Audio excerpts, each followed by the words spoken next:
Good morning. FNL News Hours moves back to London. We are delighted to have a guest today from the World Economic Forum. Wolfgang Lehmacher is the head of supply chain and transport industries for the forum, which is based in Switzerland. So welcome, Wolfgang, to London, and welcome to the FNL. FNL has members in 17 countries. We're not a lobby group. We are a non-profit, and the idea is to look at key issues and understand the future. So that's the purpose of our discussion today. We're also joined by Philip Evans, who is my successor as Secretary General of the Freight Leaders Forum. Philip is an expert. He's also involved in exporting British food and drink products on a worldwide stage. In addition to that, of course, the FNL is taking up more and more of his time, probably more than he anticipated. And then we have Bart Jongen, who is a gentleman from the Netherlands. He has very much a supply chain background, having worked for Philips for many years, both in the Far East and in Europe. And now he's working on a project for KLM Air France, and that is all to do with change. And he's also chairing a new FNL working group on people. And I think one of the key conclusions from your project is that when people leave a conference, when they go back to their organizations, do they actually make any change as a consequence of their new learning? And I think that's one of our discussions today. So let us progress. Wolfgang, welcome. Well, where is home for you? Yeah, thanks for the invitation. The home is the world. I traveled a lot and lived in the East and the West and the US. London is also a bit of home for me. Thanks for the invitation, gentlemen. Good. So why is London a bit of a home? No, I have spent in my early days time in London, and so that as a gateway to the world, looking at the history. I was always passionate about trade, the flows of goods, the movements of goods, the adventurous, and also saw globalization and trade as a driver of prosperity, growth, and making the world a more inclusive place. Well, I think that's a very interesting term, a world more inclusive place. Do you actually think the world is progressing in that way with the current events globally? I think the world is much more inclusive today than it was, let's say, 20, 30 years back. Looking into the rebalancing of the world, the rebound of the East, say China, the rapid growth in India, the success story of ASEAN. I think maybe even hundreds of millions of people have a much better life than before. And although life is always tough for some, life is always tough for, I think, everybody at some moments. Overall, the world is overall the world is much better off today than any time in human history. You mentioned London. You've worked in the US. You've worked in the Far East. Looking now, and we'll come, of course, to the World Economic Forum. But which is the part of the world that most excited you to live in and work in?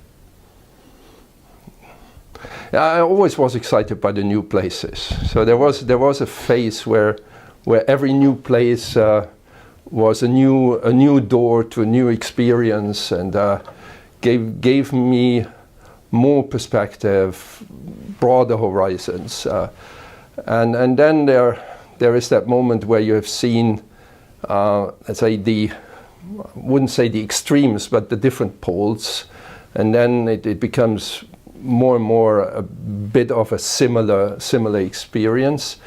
If I look into the journey, I think that Asia was the most exciting and vibrant experience in my life. But what was it like going into Geopost? Was that a different culture, a different experience?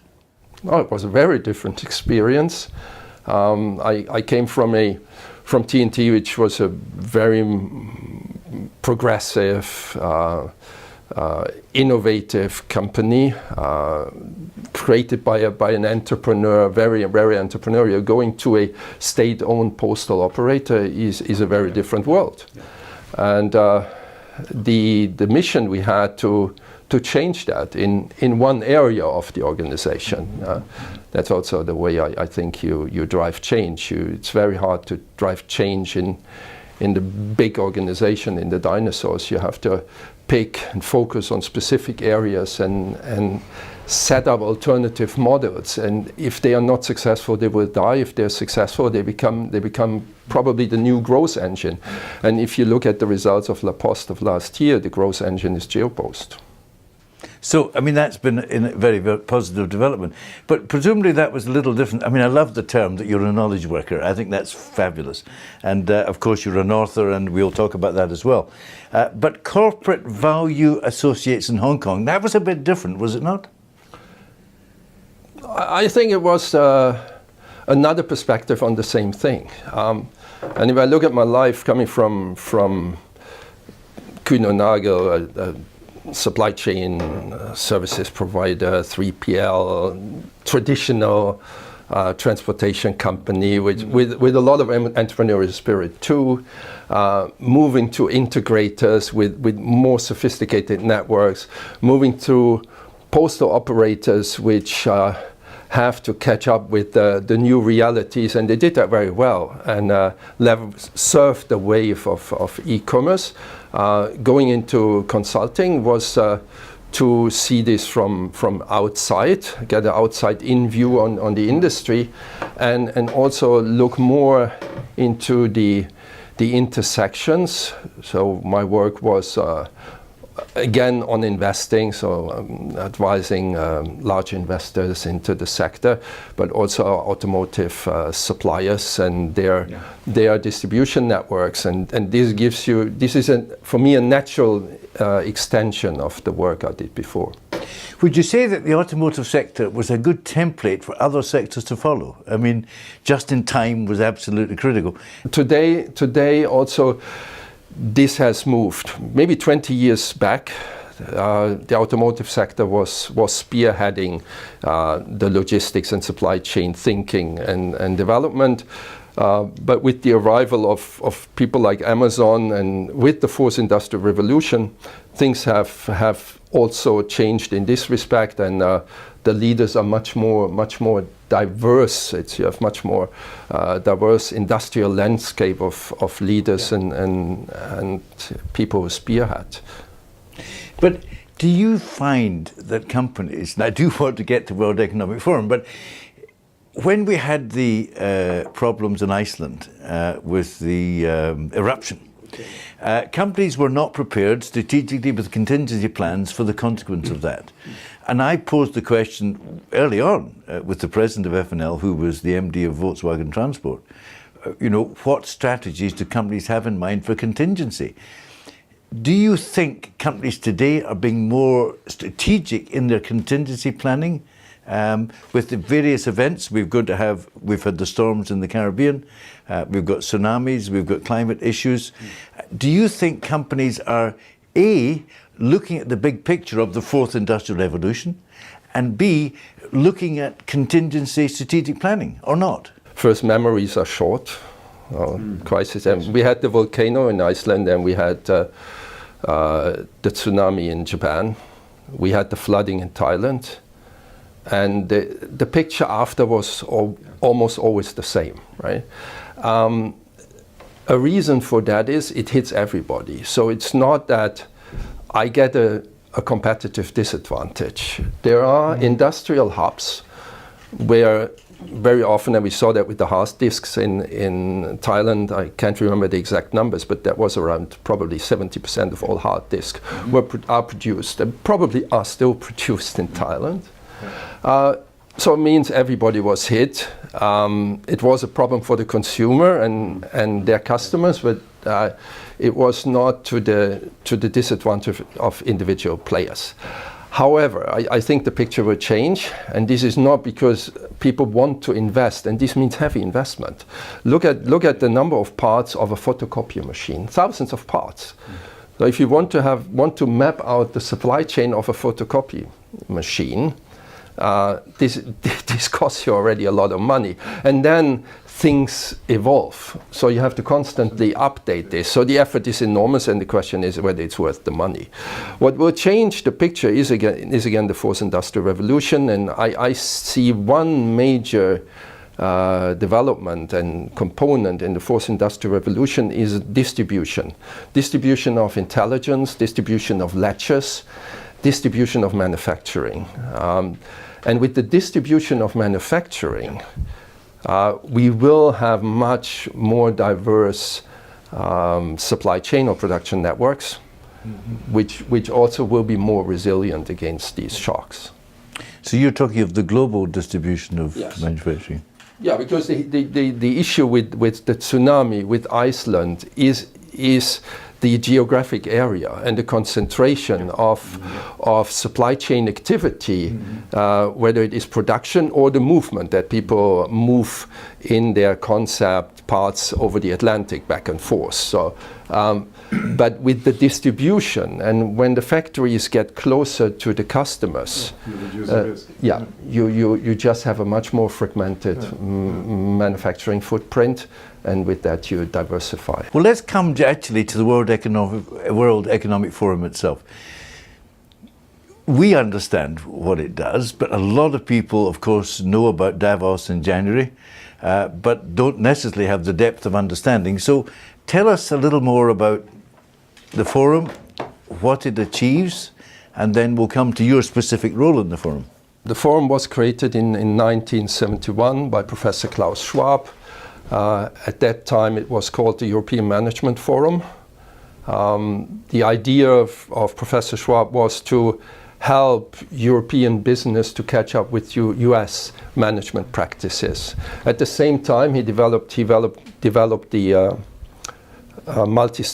the stakeholder approach, which was in fact a multi-stakeholder approach. It's not only about shareholders and customers and employees, it's also about the media, the society, etc., the government, of course. So this was in 1971.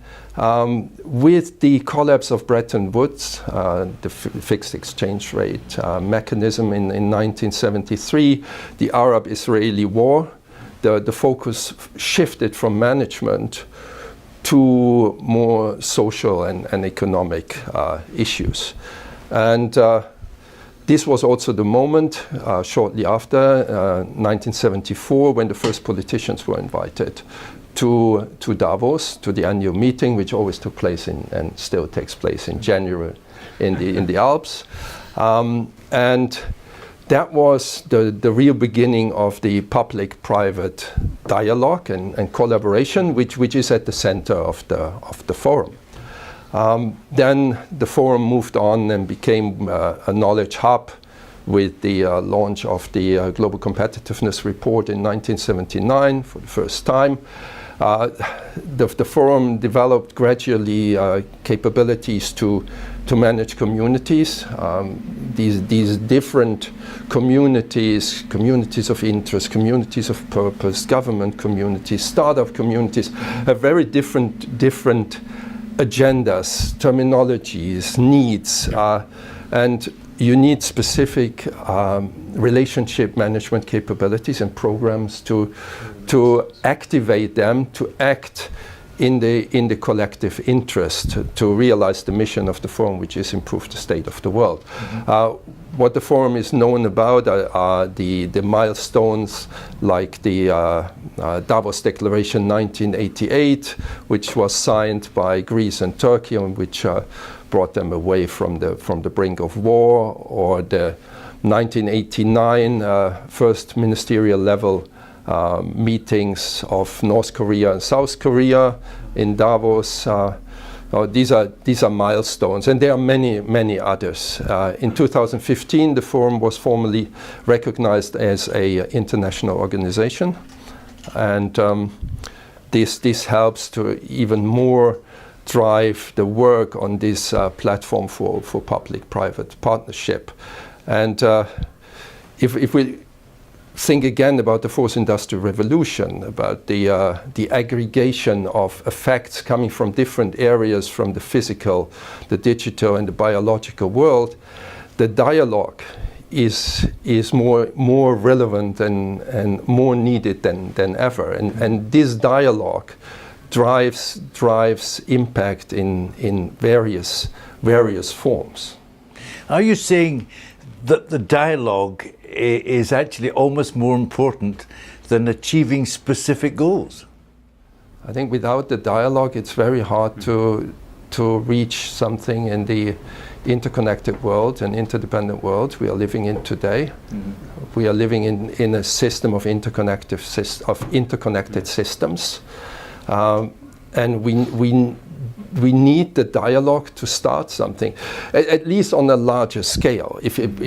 We have a lot of systemic problems, which means structural irregularities in the way we operate on this planet. And to change this, you need the dialogue. You need to bring the different stakeholders together. You can always, and these are two different poles of the spectrum of change and innovation. The one is what I described now, and the other is work on very narrow functionalities and improve them. Yeah. And we are doing both, and both is needed.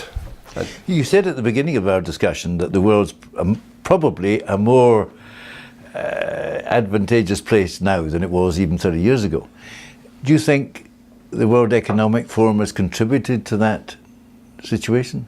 We are kicking off discussions which are new, which are innovative, and which are relevant for the development, which is very hard to do on other platforms. But if you look at the United Nations, Geneva and New York, you look at the World Bank, you look at the International Monetary Fund, you look at the World Trade Organization, you look at World Health Organization, all these bodies, in what way is the forum different than the rest? I mean, does the IMF overlap the World Bank and vice versa? We bring together, we are a catalyst. Now we are balancing the different interests. An IO is an IO with the IO mindset and IO agenda. And a business remains a business with a self-interest and a specific agenda. And the government remains a government. But when you put them all in a room and make them talk, which is already very difficult, just because of language, the vocabulary is different. The labels are different. Language is a very limited means of communication. It's what we have, but it's limited. So, and then balancing this out, and the forum is impartial. I mean, you've got that wonderful annual forum in Africa. Have you been to any of the African forums? Yeah, I have been to the African. It's a while back. But I know you've done India as well. Do you see your challenges literally globally? I mean, you're specifically the global supply chain. So 2 questions. How did you end up getting this wonderful position? And how do you see your priorities really in this context? Okay, how did I get this wonderful position? I was representing a company which was a partner, and after I moved out to another job from that company, I stayed in contact and moderated sessions and went to the summits, was invited, went to Geneva regularly, and then came that opportunity, and we said, why don't we do this together? This is the right time at the right place. Yeah, that's supply and demand. I think so that's how I got to the wonderful job. But are you then focused in Africa, in Far East, in India, the States? Is your role global or is it regional? No, the role is global. The role is global, and the forum has a tendency to focus on global issues. Global, long-term, public-private. This is a triangle the selection parameter, and all has to contribute to improving the state of the world, and has to be in the interest of business, society, and planet as a whole. So nevertheless, we have regional summits. So the forum is organized along a cycle over the entire year, which is also containing summits, the regional summit, Africa summit, India summit. But we are not doing these summits every year. Right. So we are doing them, we are organizing a summit when we think a summit is needed. There's enough things, urgency, etc. But we are producing a lot of papers. We did a lot of projects on our own. This is also moving. We are moving from managing projects ourselves to co-managing, or even letting others, like the World Bank or the IMF. It's not concrete. It's not happening. I'm not aware of this project, but letting others run projects on the platform. Right. So, but I'm doing projects in the second category. So working with BVL, which you know, in Germany, we did a paper on distributed manufacturing. I worked with Bain on a paper on trade and supply chain finance. We are now thinking about another paper, which is a regional paper, but we are 650 people. To be global is already heavy lifting, dealing with these communities. When it goes down to the region, it's more selective, and we are supporting governments in helping them to understand fourth industrial revolution, execute on their visions and ideas. The latest thing we did is we opened the Center for the Fourth Industrial Revolution on the 24th of March 2017, which is based in San Francisco. Right. It's a center which has specialists in data, artificial intelligence, blockchain, IoT, and specific project teams. One is digital trade. For example, I worked with the digital trade team on the trade and supply chain finance paper, for example. And these teams are also public-private teams, meaning that governments send secondis, and we work on policies. That the mission of the center is to reduce the gap between technological development and policy. And one thing we did, we co-crafted a policy for drones for Rwanda, which is based on performance and not on equipment, because if you have to understand always the equipment, it's very hard to keep up with the pace of the development. So for F&L members, which cover most of the industrial sectors and transport supply, do you think that the Center in San Francisco is particularly relevant in the context of the Fourth Industrial Revolution? I mean, is that something we should be promoting to our members? I think the center is very relevant for everybody who risks to be stuck in the future in regulatory unclarity. That means because the technological development goes so fast. We have a time where there is a lot of lack of regulation, which sometimes is good, but will not last forever. And then the regulator comes in and says, I regulate this.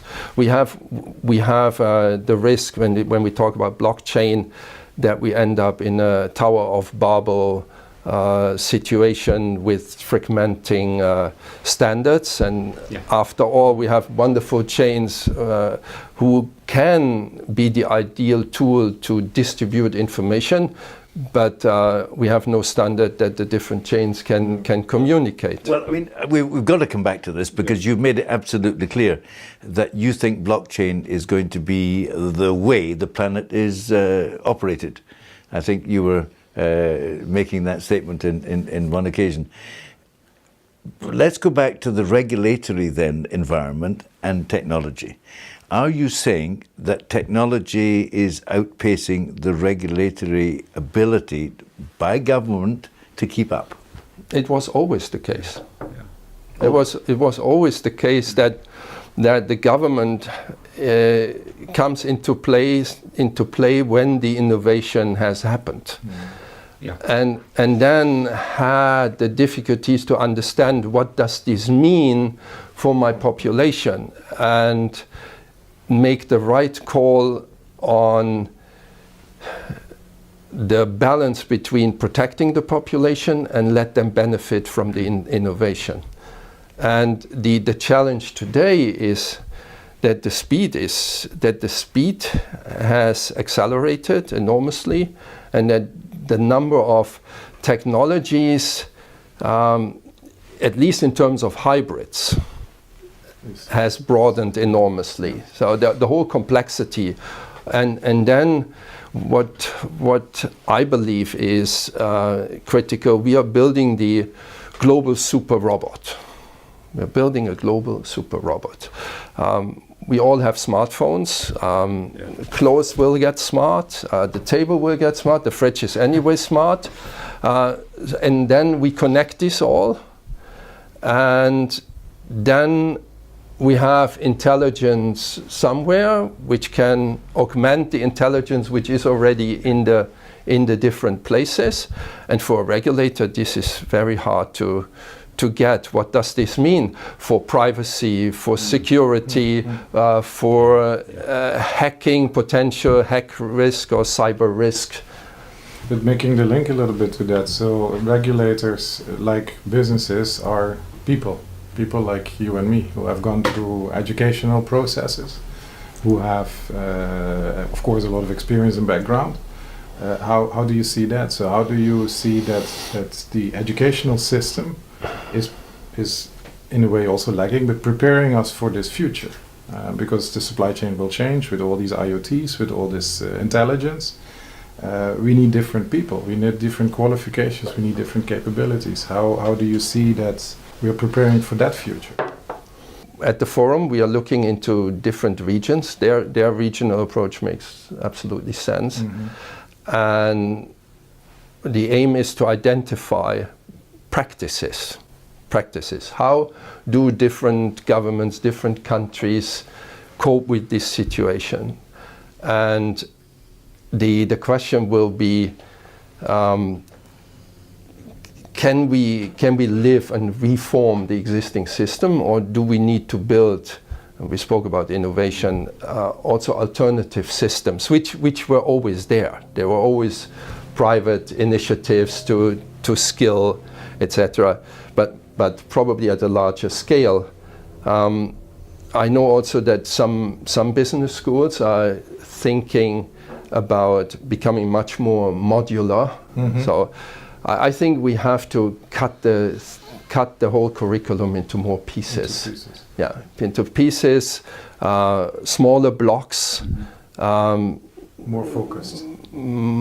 More focused and more agile. So the way you build them or put them together will give different outputs. And I think one way of doing it could be that we give people a base understanding, then bring them into the real world. It's a bit the vocational training idea, but then bring them back.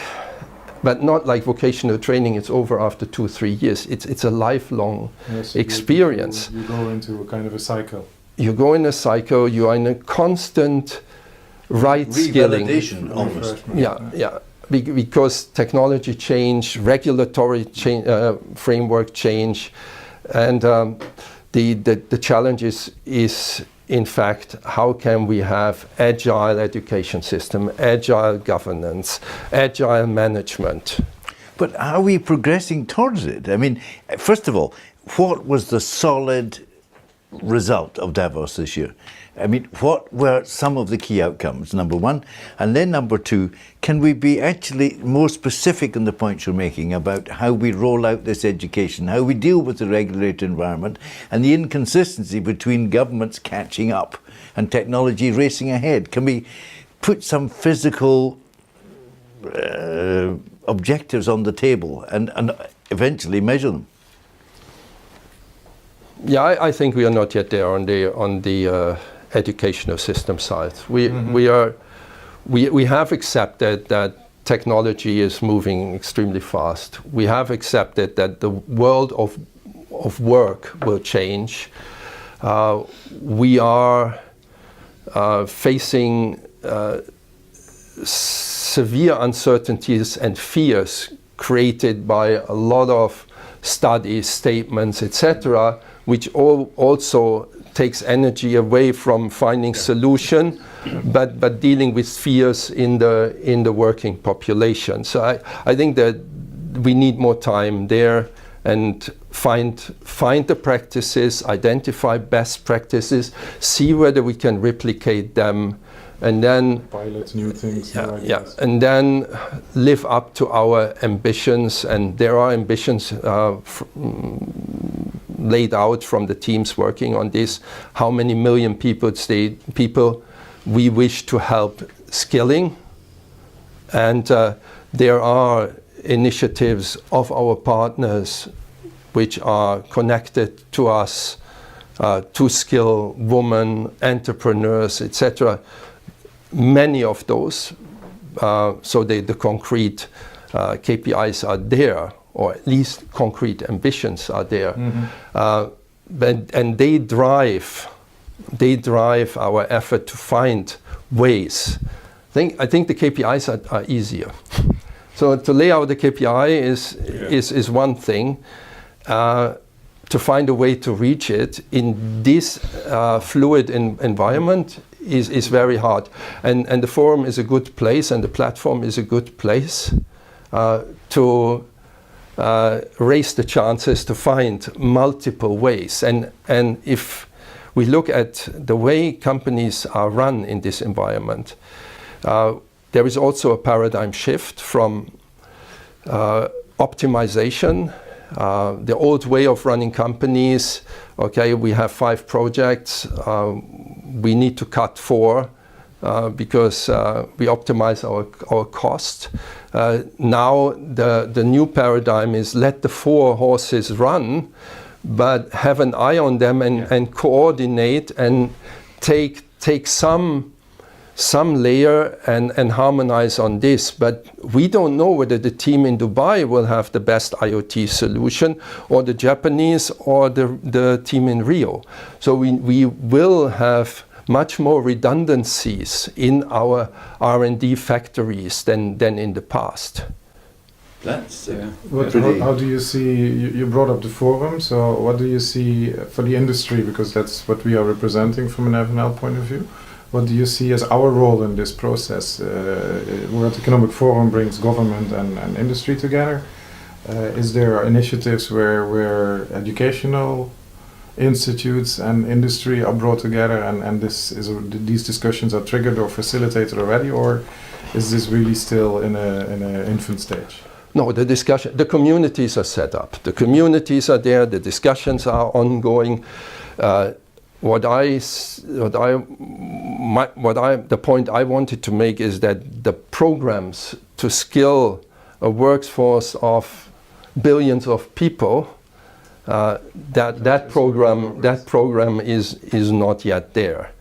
And when I look into the discussion we are having globally in this space, there is a lot of discussion about the lack of talent, the data scientist discussion, and do we have the right geniuses?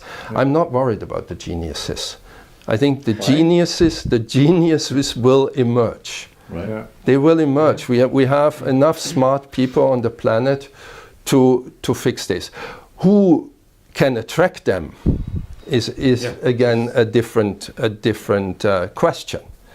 But in the whole skilling discussion, my worry is on the 99% of people who have to live with the technology and who have to learn to grow as a point, grow in a very different environment. To grow in an environment where machine take the more intellectual part.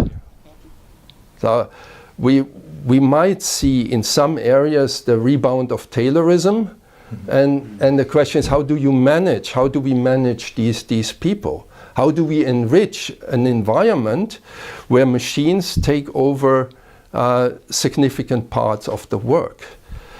So you're talking of the intelligent bit that machines would take over, not the labor-intensive elements. Yeah, I talk about the back office work, where still a lot of work needs to be done. I don't think that that we have a job problem, and there is not a problem of number of jobs. That's what I think. You don't think so? No. Really? I don't think so. It's the quality of jobs. You know, you will have the middle bit is under pressure. Yeah. So we will have jobs which are well paid, highly sophisticated, where specific, complex skills are needed, and then we will have jobs which are more at the lower end. And I think that for a driver, for example, life can be much better with a self-driving truck. Right? You don't need to sit all the time, but you are sitting 6 hours or 4 hours and not doing a lot, right? How do you manage the needs and respond to the needs of human beings in such a situation? And we need them. I don't believe that a self-driving truck is a driverless truck. Well, you don't? No. I think that we will have people on the trucks. Having been in the industry for almost 40 years, I don't see trucks just coming and arranging for unloading, navigating on the yard. We need people who help that the interfaces go smoothly. When you take a ship, it's the same thing. If you're on a ship where in the past were hundreds of people, now you can do it with 10 or 20.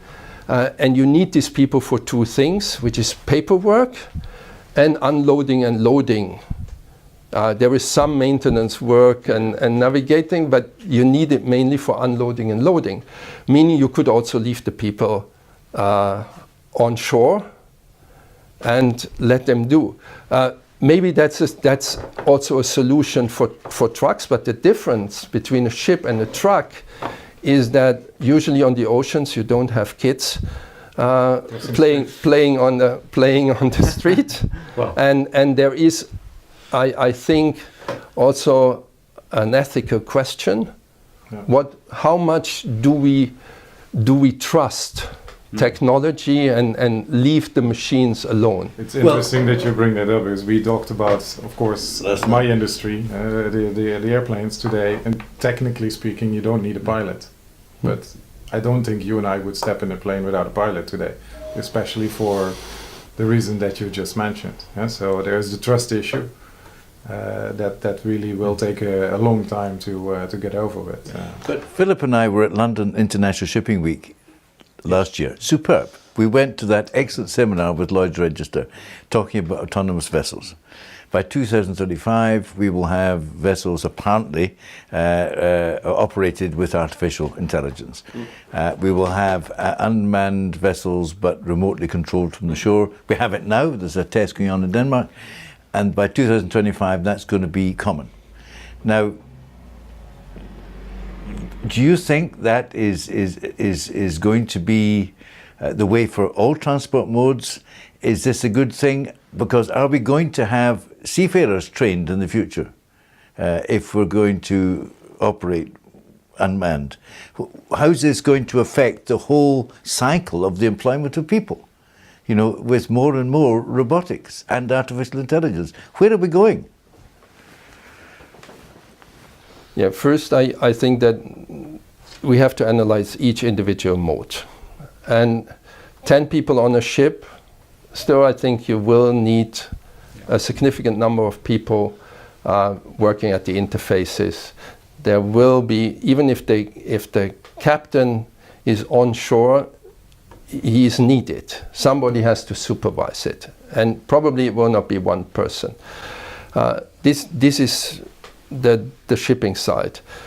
I see the trains probably as well, but if you look into the detail, you will see the whole management, how railways are managed in a mix of central and local control.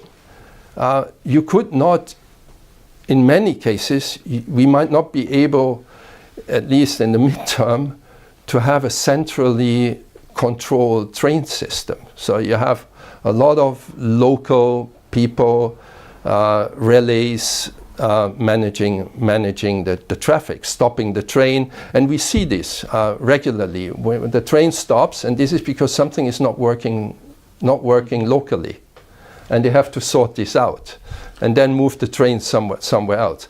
With the trucks, as I said, the challenge is the people. If the trucks drive where there are no people, I think it's not a problem. When the trucks drive where there are people, and at one moment that will be the case, I see it difficult, at least at that point, to have no personnel on the truck. Having said that, what is of course a component is the new generation. So what we are discussing is all through the lens and mindset of our generation. We are maybe in the same, more or less in the same bracket. We have fears. No pilot, oh, this is a problem. But maybe one day we will have an airline which has no pilot, and our children find this extremely exciting. Now, they say, Dad, there was nobody piloting the rockets which went to the moon, and that went also well. Why can't I fly from here to Shanghai on a plane where the pilot was anyway doing nothing over the last 20 years, which is also not fair, as we know. You need still, in some cases, a pilot to bring this engine out of the danger zone. So isn't the counter argument to that artificial intelligence and technology would have avoided many of the mistakes that we make? In road traffic, yes. Yeah. In road traffic, yes. 90% is man-made of the accidents. 90% of the accidents on the road are man-made. So yes, there the self-driving, if it avoids 10% of this, is already good. So that's an argument. But if we look at aviation, that's a very mature industry with an extremely good safety management and practice. Yeah. But coming back to the millennials, right? So the new generation, you say that will be different. Can you continue a little bit? How do you see that changing, and maybe also reversely?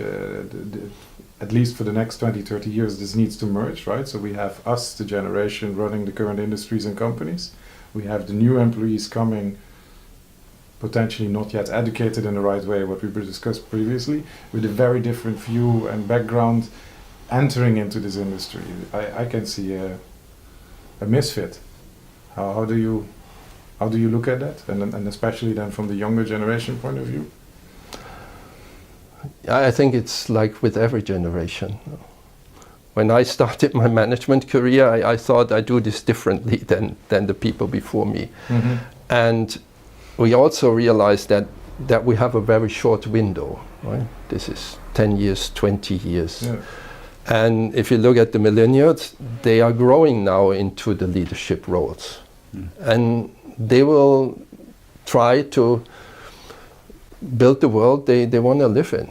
So I don't believe that it's very easy for us to build their world.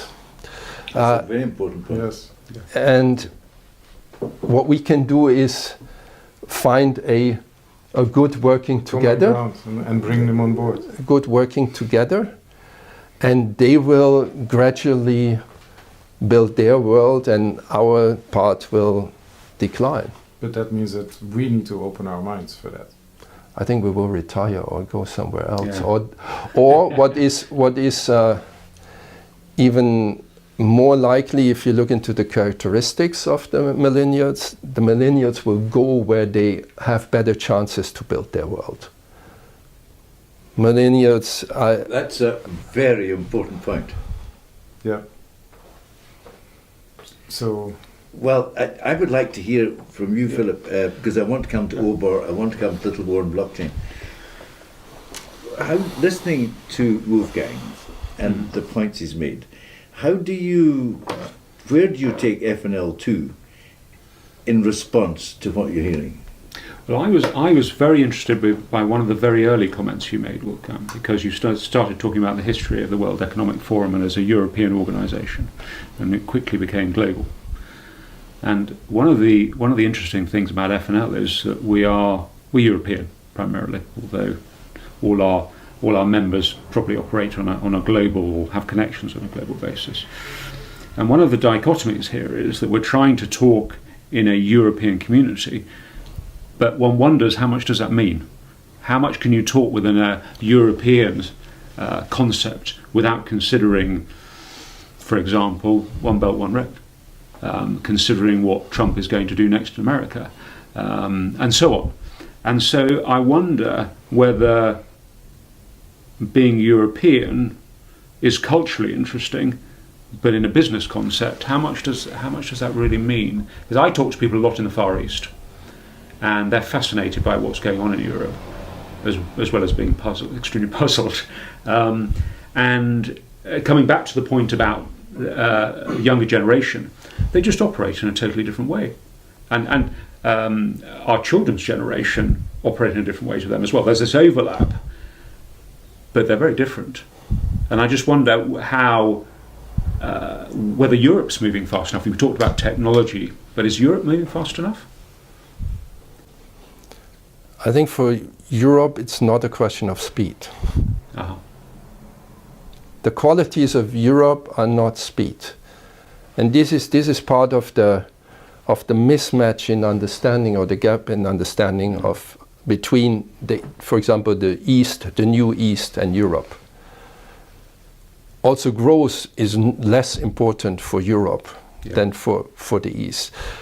So the values, even the economic values, speed, growth, they have different weight in the different worlds. I believe that is rooted and drives different responsibilities of let's take these two worlds. Europe has to put in front the more social values, the environmental values, show examples of hundreds, if not thousands of years of history, at least hundreds of years of industrial history. Yeah. And what we went through, and drive learnings for others. Not to say, okay, this is how you have to run it. This is how what we experienced. Asia is a growth engine. Asia drives global growth, drives trade. So different roles to play. I also think that being European without having the dialogue with the other parts of the world limits the view and also the impact.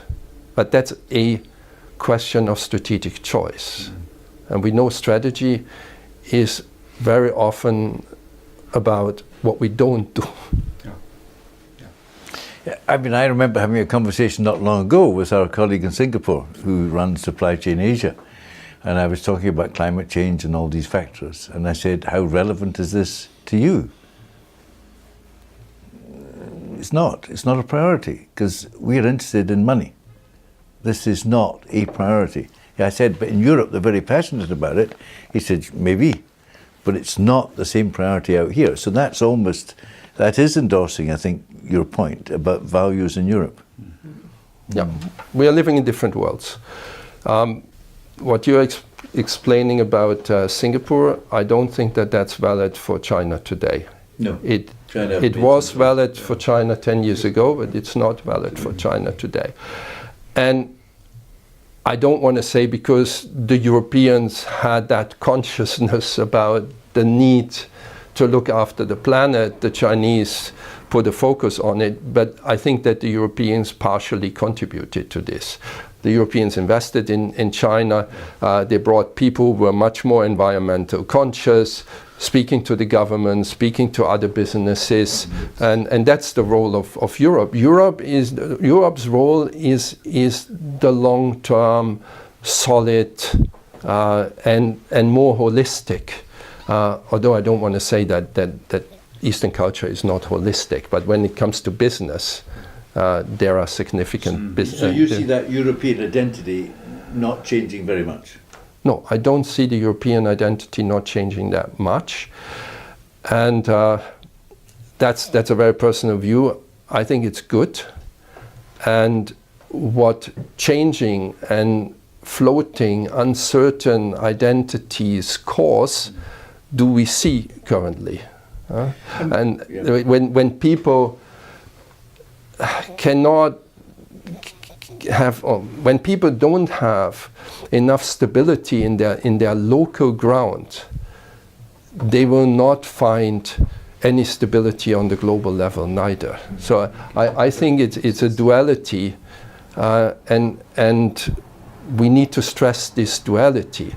And whatever we might want to think about the current political landscape, stressing the local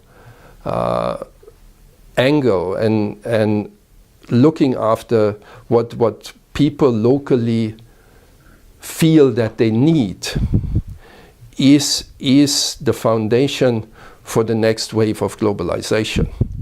Oh, so we might be seeing a redefinition of globalization. We might. Yeah. Now, okay, just talking about the European vision for a minute, because we want to get on to China.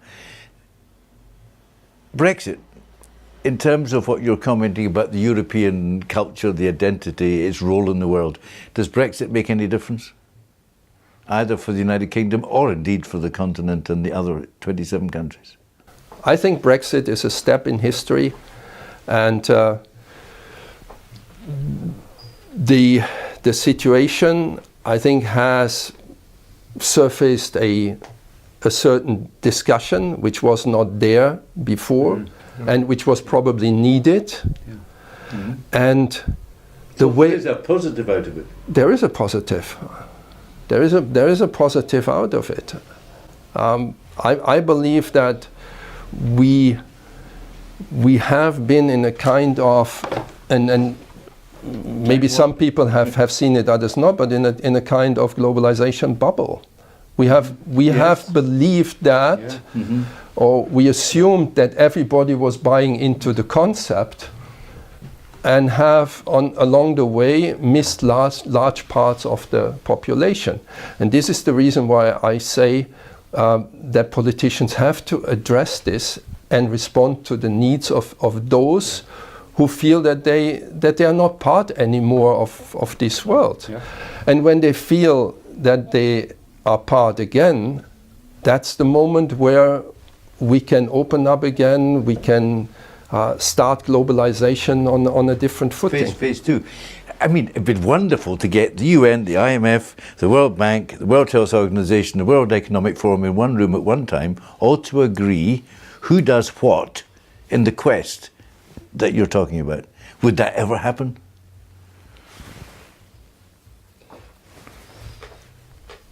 I wonder whether it needs to happen. Yeah. For the simple reason, if I take the forum perspective, we are a platform. We offer a space. We open the door, and if we look at more than 3,000 leaders, which came this January to Davos, the people are going through that door. And they're not just going through the door and look at the exhibitions and things we're putting out there. They're also participating in 400 sessions in the public program, in 200 workshops of the communities. So they are working their way through this. And all the organizations you mentioned are coming to Davos, and they are working around the reconfirmation of the global collective community, and they understand, and that's the good thing of the current situation. It was a kind of wake-up call. We know now the world is maybe a little bit different than what we thought 10 years back. Yep. And let's roll up the sleeves and work ourselves through this. But the man in the street, the man or lady in the street, has got no perspective that this is happening. We know this, you know this, but you go out into King's Cross today, St Pancras, and you ask a sample of 30 people. They won't have a clue, A, that Davos existed, or that the World Economic Forum exists, or even if they know about the UN, it's probably not a lot. Do we actually overestimate what people know in society as general? First, I think that people sometimes know more than we think. Okay, fair enough. Second, the forum is a platform, a media platform as well. So we have 4 million views on our website every month, and every month from all types and parts of the society.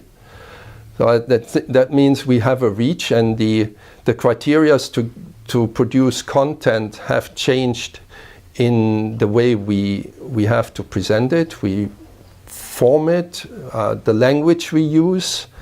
So when we are writing blogs, they have to be understood by larger populations. So that's the forum perspective. Then there is, of course, a limitation in time people put themselves to understand what's going on in the world. And there starts the responsibility of the leaders to do their job. And it's also not only a question of knowledge, it's how the person at King's Cross feels about the world. The actors, he might not even want to know, but he needs to feel that things in London go the right way, and I'm here, and people care that I'm here, and I can make a decent living. Well, I've just started 2 weeks ago getting the weekly newsletter from the World Economic Forum, and I think certainly for the FNL with the new website, we need, I would have thought, a section, it's up to you, Secretary General, but a section on the World Economic Forum. I think it's very exciting. Regular blogs for us, that would be marvellous. Okay, let's come to OBOR. How much time have we got? We're okay, I think, yes. Let's go on to OBOR. You wrote the Blue Book, the Chinese Blue Book. What was all that about? I contributed a part. The Blue Book is an annual publication of leading logistics and supply chain thinkers, which is read by the China leadership, including the government. Really? And you contributed to that? I contributed to that. Very good. Well, maybe that's a good reading for FNL members as well. Let's go back, because I want to come also to blockchain and a little bit on the maritime, I think, because this Dutchman here thinks that we don't need ships anymore, but we'll come back to that. OBOR, $51 billion thus far, according to your blog. It's been committed by China, 100 countries involved, 70,000 jobs.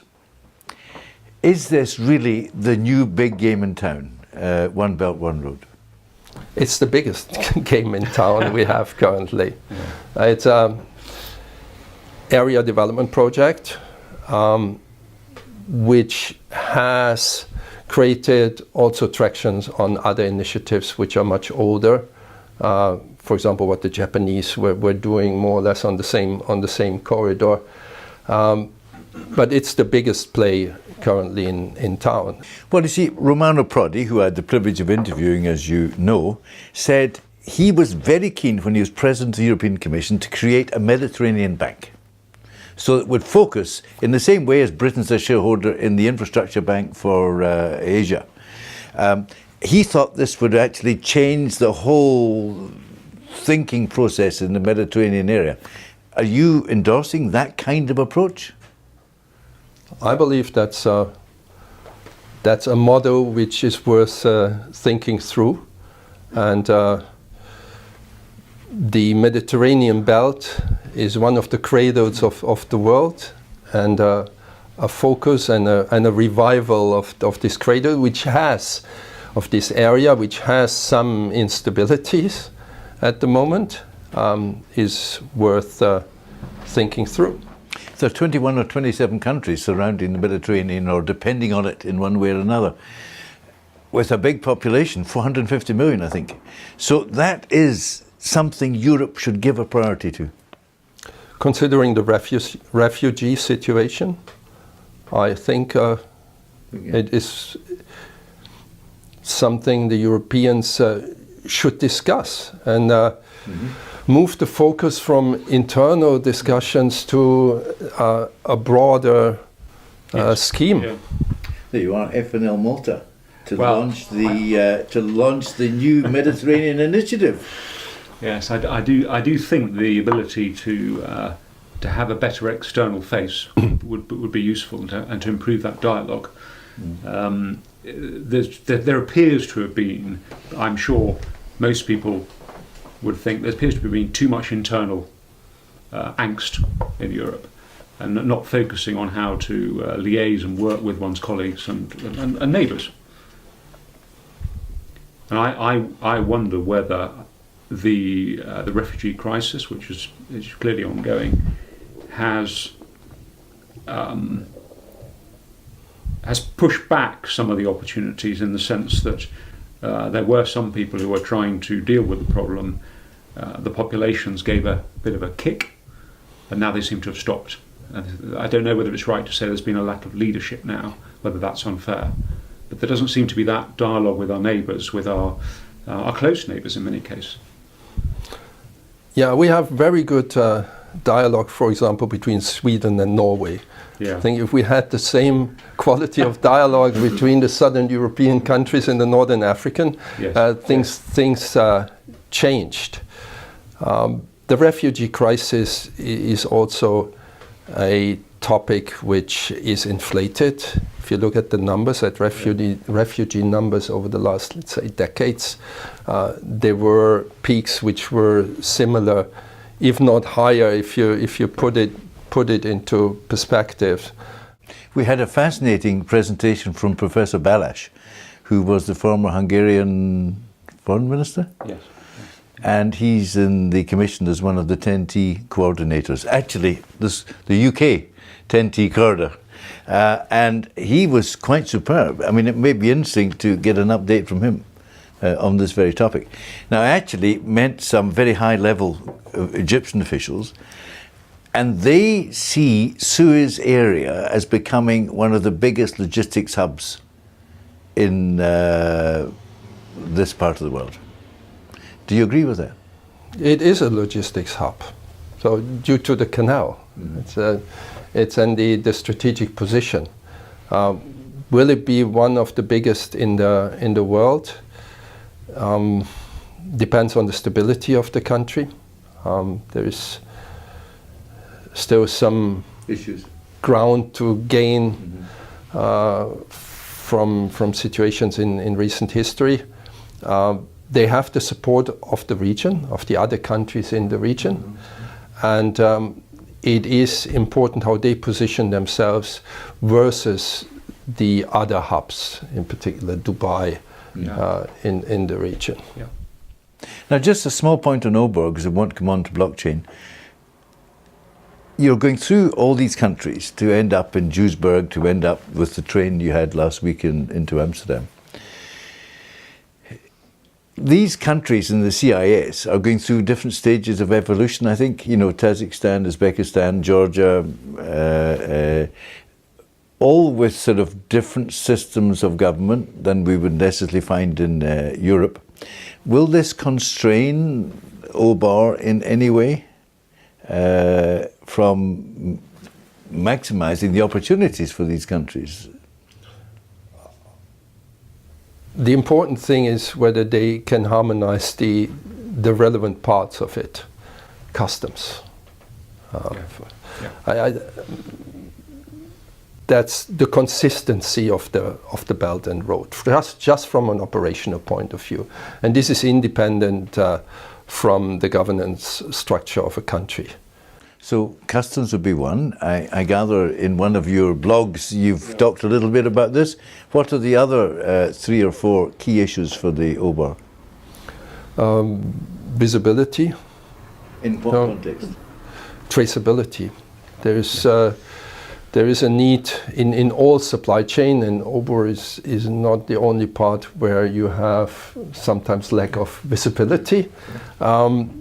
So it's the tracking and tracing capability, which is a question of infrastructure, data standards. It's a thing built out of many components. There is speed. Speed is improving gradually. And there is cost. And cost means efficiency, means again, the better the visibility, the better I can manage the supply chain, the lower the cost, and the better the consistency of the regulatory framework, the less friction, the faster, the less cost. Now, last night, because I've got 2 points here, Philip's involved, as well as his F&L role, in the export of foodstuffs from the United Kingdom to global markets. You can see, I think we were saying last night, Asia by rail would be more interesting than 35 days by sea. Bart from the Netherlands takes the view, why would you put goods on a ship for 35 days, particularly perishables, chilled goods, when you could actually run it across Asia to Europe on a train? So you both of you, I think, had that view. I mean, is this what you were saying? Well, I think there are two or three things. I don't know enough about the maritime side, but I don't think the maritime side is going to disappear. But I do know that people are very concerned about 35 days logistics in terms of shipping time. But then you've got all the extra costs and delays on top of that. So if you're talking about foodstuffs, people will often say it's 2 months plus, and they're not prepared to have 2 months plus on food and drink products. But that would apply to lots of just-in-time processes as well. And so they're looking very closely at the rail side and thinking, well, if the efficiencies and so on work and that cost can be reasonable, they would prefer to pay that. And they see that as an advantage. And to some extent, I suppose the rail will take up the growth aspect that'll be necessary for that anyway, rather than just putting another ship on the water. You would pull in that rail. And if rail can be proven to be cost effective and so on, people will see that as a great advantage. I think it's very attractive if it's seen to be secure and so on. However, I suppose it's where that cost comes out. Everyone's very sensitive to the cost ultimately. But yes, I do see that as very important. It happens to be within that sector, but I can see why that would be so for many other sectors as well. Well, would you like to respond to Philip before I go to Bart? There are more factors. I think there is cost, but what is the capacity of the rail link? There are capacity limitations. Today. And I have not run the projections to know how significant this is. There are also concerns about the shocks on the rail track. Some materials cannot absorb a lot of shocks, and sea transport is smoother. There is, on the cost side, the issue of the balanced or imbalance of traffic. So there is a lot from the east to the west. There is less from the west to the east. So the equation is complex. I believe there is not an either or. There is an and within both, let's say, channels, there will also be differentiation. The world moves into granularity. Granularity, absolutely. Yeah, granularity, and when we talk about, and you mentioned that, the mega ships, I think the mega ships have their play. They have their play. East-West, I mean, 18,000 TEU going up to 22. Is this really logical, given the change in geopolitics? And given your globalization 2.0 that you mentioned earlier, the reshifting, reallocation. So the economics support this. The question is the overall... on peer, not door. Yeah, sorry. Yeah. On that unit, on this unit, how the industry is structured, how much capacity you have on the ocean, is a different question. I believe that there will be strong lanes also in the future where the mega ships will have their play, and then there will be another world which is on a much more, operates on a much more flexible, smaller, agile track. And whether it's the ships or the ports or the hinterland operation, they will go the one way or the other way. Either highly specialized, highly automated, or highly flexible, and the ports play then a much more integrated role in a more diverse local economy than the big gateways for volumes on the other track. Well, obviously, we could go on for ages, but let's go to blockchain because it's absolutely fundamental. You say it's maybe the operating system of the planet. I think that was in one of your blogs, or potentially. Do you still take that view? Is it the right model, the cryptocurrency? Is that the way we're going? Are we going to have seen a reduction in corruption because of visibility and transparency? Are we going to get governments to work together in all this? Is voluntary, whatever? Tell us about blockchain. First, blockchain is linked to three things. First, it is a database concept of shared immutable records. And I say it's a concept, and better may be labeled distributed ledger technology or distributed ledgers. So three parts. One, distributed ledger. The other is underlying technology which enables this distribution. And the third is cryptocurrency, which is a application, it's an asset class, an application which is possible based on this technology. But these are three different things. When I talk about an operating system in the context of blockchain, then I talk about distributed ledgers. Distributed ledgers allow that everybody almost instantly has access to the same reality.